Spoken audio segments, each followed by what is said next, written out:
Hi everyone. Today is October 19th, and this is Dan, and he has just completed the Via de la Plata Via de la Plata, correct. that he started in March.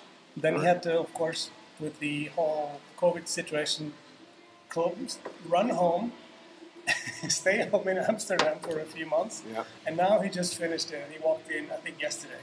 Yes, So correct. how was everything? How was walking now in these COVID times? It was amazing. It was very quiet and very unique. I found that the Via de la Plata is a camino that is already very quiet. There's long stages. It can be hot. There's only certain months that people can walk it. And when I started in March, there was a couple, maybe dozen people walking. It's nothing like the French Way or the Del Norte. But now walking, when I returned in, was it middle of September, I felt it was going to be not too hot and not too rainy in Santiago. Yeah. So I felt this was the last month I could do it to kind of save it this year. Yeah. It was more challenging. There was almost no people. I think I met about 10 pilgrims the entire way.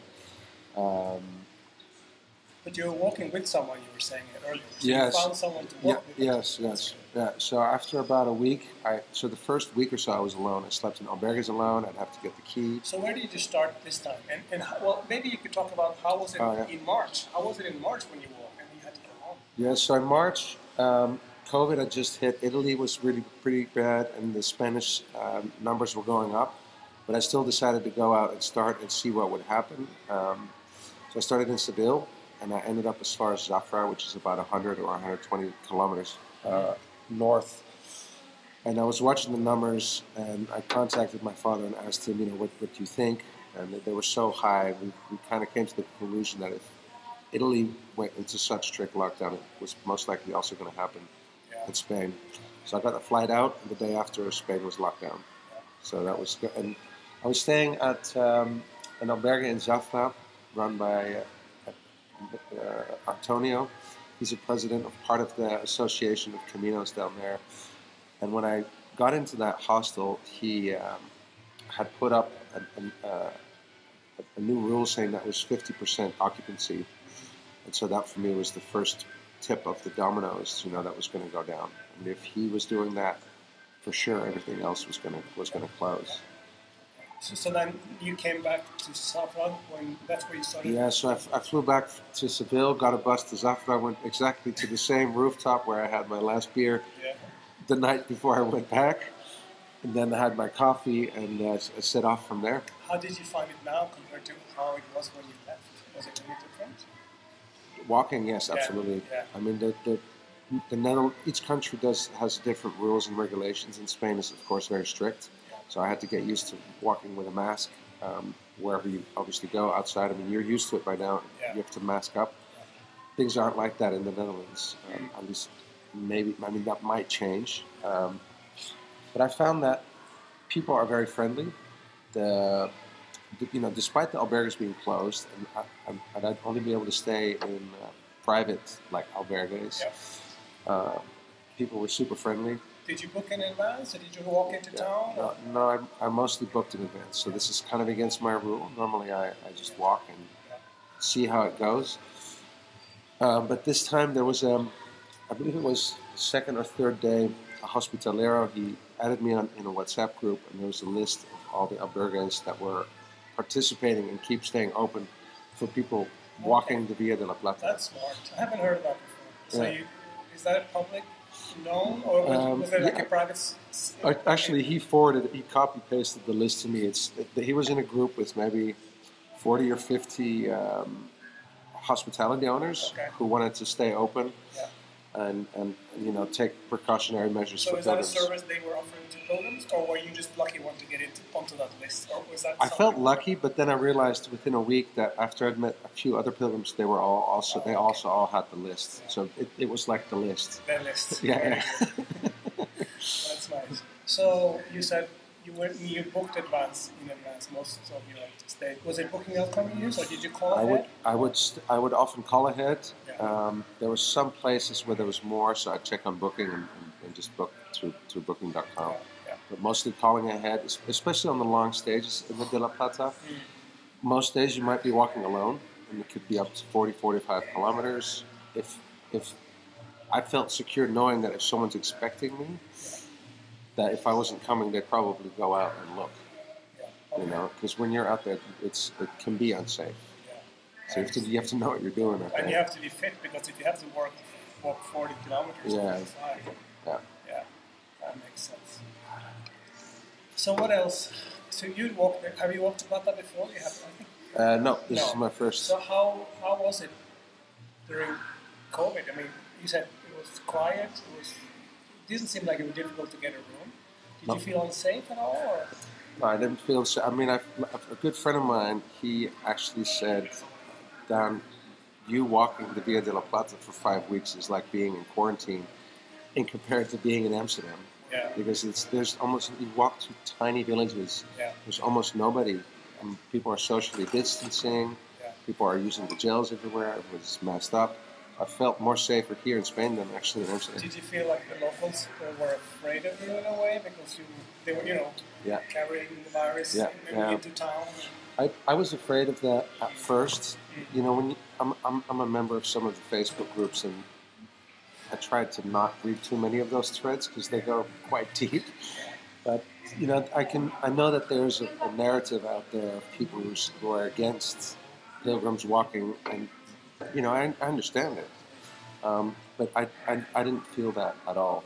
I think at no point did anybody say anything. I mean, I think they were really just happy that we were there. And now, what about Orense? Because you walked through, or you were in Orense a few days ago, and I think Orense is still under lockdown. How was that? That was very interesting. That was very unique. So I think for about 3 days before Orense, me and Jay, a Kiwi I was walking with, we were trying to figure out all the different variables of how we would be able to go around. And we had found out that there was a horse track going around the city, so we'd have to go off of Camino. Then we had the idea of maybe seeing if we could get a farmer and a couple of horses and do it that way, but that didn't happen.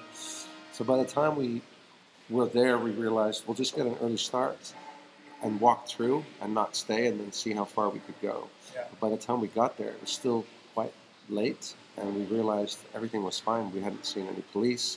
Yeah. Traffic was going everywhere. People were out and about. I mean, it was like any other city. Yeah, it is, because this is really lockdown light. I think it's you're not allowed to leave the area unless you have a good reason. Yeah.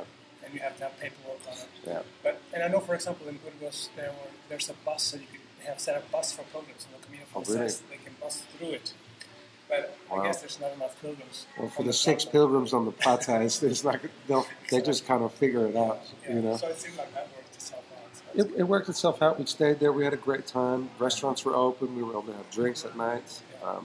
Got the stamp at the tourist office. Okay. Yeah. I mean, I asked the guy there what was the rules, and he said, well, you're not allowed to, but you can, but you shouldn't.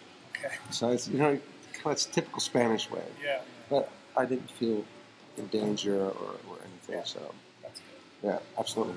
Any other stories that could be interesting for people to hear that related to this walk? Because afterwards, I wanted to talk to you also about what your other things you do. My other projects, yes. Yes, you have other projects. We'll get to that. We'll get to that in a minute. Yes, exactly. I'm trying to see what might be an interesting story of what happened. Yes. So at one point, the Camino goes through Extremadura, Castilla y León, and it's just nothingness. But I start realizing that we're in wolf country. So we're walking through where wolves could be. I don't know anything. I'm a city guy. Yes. I don't know anything about wolves. And the lady at the albergue said, you have to be careful, maybe walk in pairs. But after that, I mean, it was fine. We saw the droppings on the trail, so you know that there's wolves. Oh, wow. And we had early starts, so we'd have the headlamps on, and wolves hunt at night. So it was a good thing that we found out afterwards, and not during. Also, you found out after you passed the area. Yeah, we passed, and they said that was wolf territory. Oh. So if you're thinking about doing the De La Plata, read up on wolves. So for those sitting at home now wondering if it's okay to walk now, what would you say? Well, it depends where you're from, what your comfort level is. I think you need to be in this COVID year, I don't know what it's like on the French or the Del Norte or the Portuguese, for example. I think you need to be extra flexible.